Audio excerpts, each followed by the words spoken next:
কেন বাংলাদেশ থেকে হজে গেলে এত একটা বিরাট কনসিডারেবল অ্যামাউন্ট লাগে এবং একটা সিন্ডিকেট আছে, আমরা আগে শুনেছি। আমি একটু দেখতে চাই সিন্ডিকেটে কারা। দায়িত্ব লইলে এভাবেই সিন্ডিকেটের উদ্দেশ্যে হুঁশিয়ারি দিন বর্তমান অন্তর্বর্তী সরকারের ধর্ম বিষয়ক উপদেষ্টা আফম খালেদ হোসেন। কোনো অন্যায় সিন্ডিকেট যদি থাকে আমরা এটা ভেঙে দেওয়ার জন্য সচেষ্ট হব এবং এর সাথে যারা যুক্ত তাদেরকে আমরা আইনের আওতায় আনবো। বিগত আগস্ট 12 তারিখ সোমবার আগামী বছরের হজ যাত্রার প্রাক নিবন্ধন শুরু হই অনদেশত্তুন হতজন 2025 সালত হজ পালন গত্য যাইত পারিব ইয়নত তালিকা প্রকাশ করছে সৌদি আরব। সেই অনুযায়ী আগামী বছর বাংলাদেশত্তুন 1,27,198 জন হজ পালন গত্য যাইত পারিব। তবে সে হজ যাইতে হত খরচ হইব বা হজ প্যাকেজের মূল্য হতই ইয়েন এখনো ঠিক করার নয়।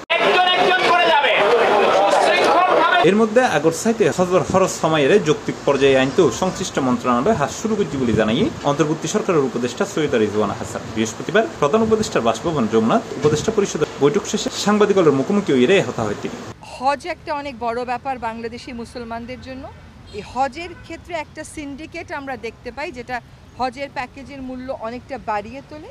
তো হজের যে খরচ সেটা যৌক্তিকভাবে যাতে কমানো যায় সেজন্য সংশ্লিষ্ট মন্ত্রণালয় কাজ শুরু করেছে। আগস্ট 12 তারিখ উত্তরে 2025 সালের 30,000 টাকা ফি দিয়ে প্রাক নিবন্ধন সারাদার বলে গণমাধ্যমে এর আগে জানাই ধর্ম মন্ত্রণালয়ের হজ অনুবিভাগের সহকারী সচিব তৌফিকুল ইসলাম। এর আগে চলতি বছর সরকারি ব্যবস্থাপনায় হজ বেলায় সাধারণ প্যাকেজের মূল্য আছিল 5,78,840 টাকা আর বিশেষ প্যাকেজের মূল্য আছিল 9,36,320 টাকা। চলতি বছর তো বাংলাদেশের সৌদি সরকারের নির্ধারিত হজের কোটা আছিল 1,27,000। খরচ কুলাইতে না পারি প্রাক নিবন্ধনকারী বোধকে এবার নিবন্ধন সম্পন্ন করি না পারে।